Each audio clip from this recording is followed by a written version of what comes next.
This UCSD TV program is presented by University of California Television. Like what you learn? Visit our website or follow us on Facebook and Twitter to keep up with the latest programs.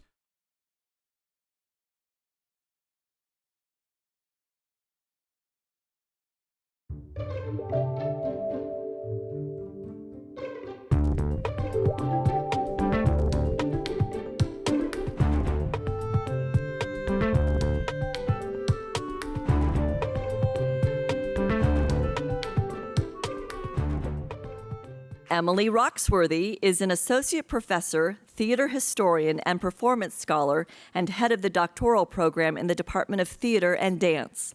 Her research focuses on issues around interculturalism and interactivity and interdisciplinary uses of theatrical role play. Tonight, she'll share how interactive documentary theater, devised from experiential data, can create institutional change.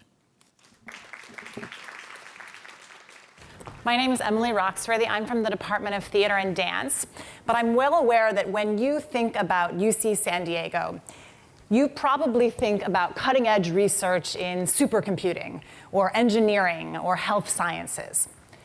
But what if UC San Diego could also be a leader in these and other STEM fields by leveraging our nationally ranked creative research in theater? I'm here to tell you that UC San Diego is already leading the University of California system in the development of live, interactive documentary theater for leadership training with some of the most influential knowledge producers in the world. I'll also suggest how we can expand this program for private industries that are also dealing with intractable human relations issues in our diverse and globalized world. But first, I'd like to start with an unexpected text message that I recently received from one of the actors in my theater company. The text read, "The dean hairballed me again." We had just left a private university where we had delivered an encore performance of our interactive documentary play, Ready to Vote, which portrays an ad hoc faculty review meeting gone terribly wrong. The real-life dean of engineering at this private university had played the role of Bill, a senior white professor in our fictional computer science department who's nearing retirement and who's heavily invested in preserving the traditional excellence of his department. As we do at every workplace where we perform, we had recruited 2 members of the host campus to play the role of Bill and the role of Blair, a junior faculty member of color who is just trying to navigate departmental politics long enough to get tenure. This photo is from another performance, which we did at UCLA for department chairs and deans this past spring. And you can see at the yellow table on stage, at the far right is a UCLA professor playing the role of Bill. And at the far left, his back is turned to us, but you can see another UCLA professor playing the role of Blair. The other 4 fictional professors are seated furthest from the audience of real professors, and those other 4 characters are played by professional actors from our graduate programs in theater and dance here at UC San Diego. As a result of this performance this past spring, UCLA has asked us to design interactive theater programs for their School of Nursing and for their business school. But let's go back to that encore performance at that private university. During our first performance there, the Dean of Engineering had changed a line that appears about midway through our play, Ready to Vote, in which there's only one woman on the ad hoc committee, a senior white professor named Judy, who is constantly interrupted and told that she's being too emotional. At one point, Bill even interrupts her and says, okay, Judy, don't take this so personally." While that line may sound inflammatory, it's actually quite data-driven. Like all the dialogue in Ready to Vote, it's drawn from interviews that I conducted with current and former UC faculty, particularly women and people of color. That use of interviews and other data is what makes it documentary theater. Like documentary film, it provides an authentic glimpse, in this case, into the real dynamics between how real professors interact and evaluate each other's work. And both times we performed at that private university, the Dean of Engineering had taken his role so seriously that he changed Bill's line to something he thought captured the authentic flavor of faculty interactions even more accurately. Okay, Judy, don't cough up a hairball. That line had received one of the biggest laughs in the play when we performed there the first time, so it was little wonder that the dean would bring it back for the encore performance.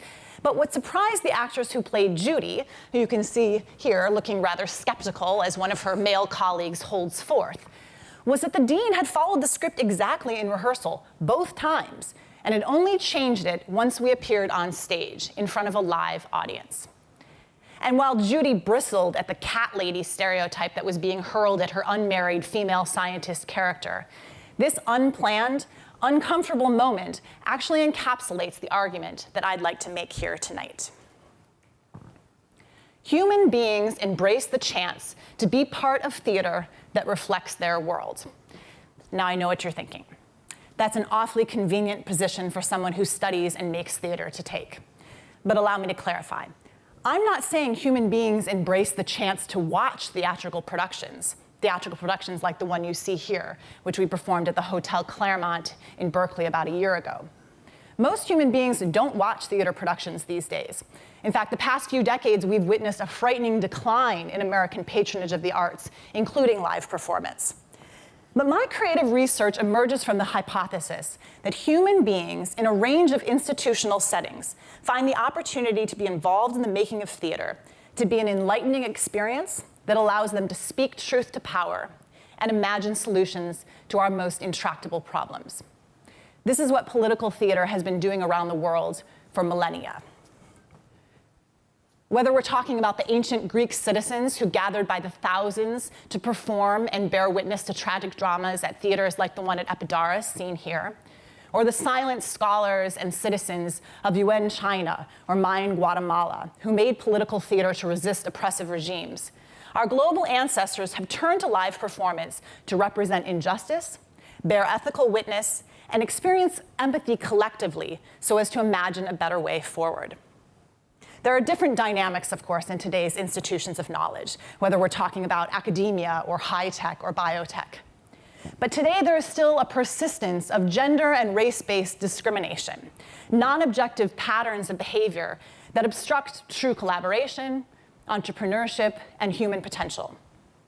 A theatrical intervention can help get through to smart people who think they should be immune to biases, but who fall prey to bias nonetheless.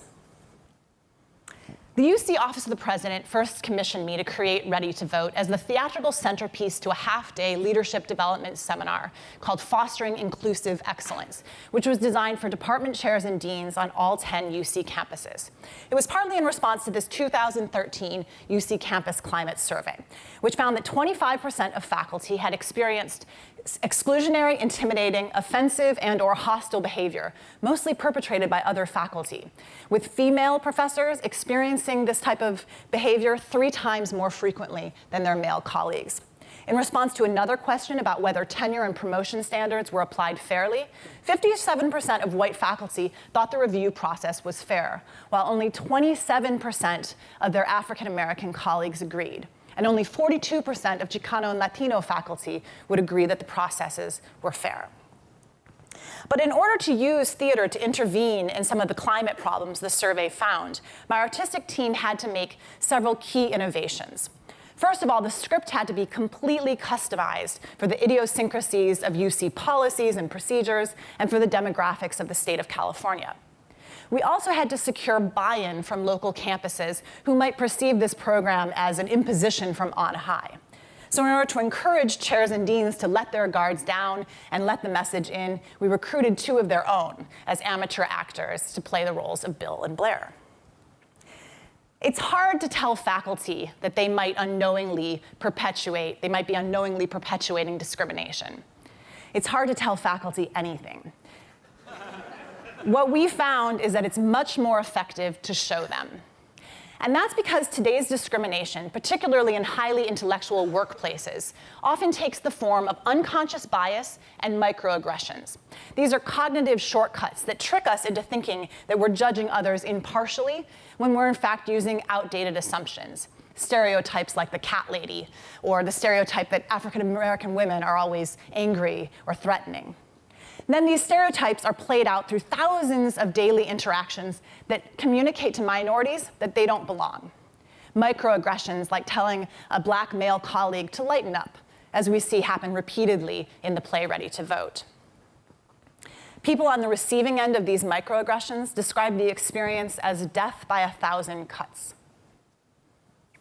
This is why we named our theater company Workplace Interactive Theater, or WIT, because we're attempting to outwit these patterns through theatrical role play.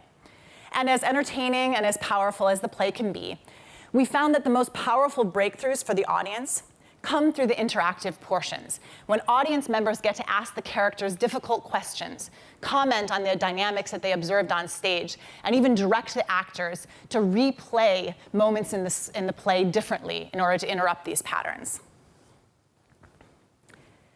The impact of this theatrical intervention can be seen in the post-performance surveys that UC Office of the President conducted at all 10 campuses where we performed. If we just take a look at the 6 campuses that we visited in 2015, UC Santa Barbara, LA, Merced, Davis, San Francisco, and Berkeley, you can see that in response to 2 questions about their ability to empathize with the characters, or about how effective they found theater as a tool to increase cultural awareness and understanding, all of the UC audiences either agreed or strongly disagreed with these statements. And the need for even more of these theatrical interventions can be seen in the many invitations that WIT has been fielding to perform at other workplaces, such as UC Berkeley, where we performed for all the department chairs and deans back in August, and we will be returning next month to perform for full faculties in the College of Letters and Science. This year, we're going to also try to expand our academic pilot to offer customized programs for private industries dealing with similar issues. I'd like to end by showing a clip from the studio version of Ready to Vote, in which the only African American on the faculty of our fictional computer science department, a mid-career associate professor named Paloa, has just been disparagingly called a diversity hire and a freebie by his colleagues. Paloa proceeds to explain why there must be institutional change. We're all filling that quota. I think Judy could argue that a faculty with only 2 underrepresented minorities, one who was a freebie, and only 1 woman, well, I'm sorry, 2, now that we hired Felicity, isn't doing exactly darn well on diversity. Lighten up, Paloa. We're just having a discussion. There's no need to get so upset. All right. Well, then let's take a look at the CS website. What scientists are being profiled there? Whose pictures are up? It's a bunch of white men. I'm not trying to be rude, but it's a bunch of white men. We are profiling alumni and faculty who have done great work in the past. What, we can't put them on the website because they're white? No, not at all. That's not what I'm saying. What are you saying? Well, I'm not questioning their accomplishments. I'm just saying that we have scientists of all ethnic backgrounds who have done path-breaking work recently.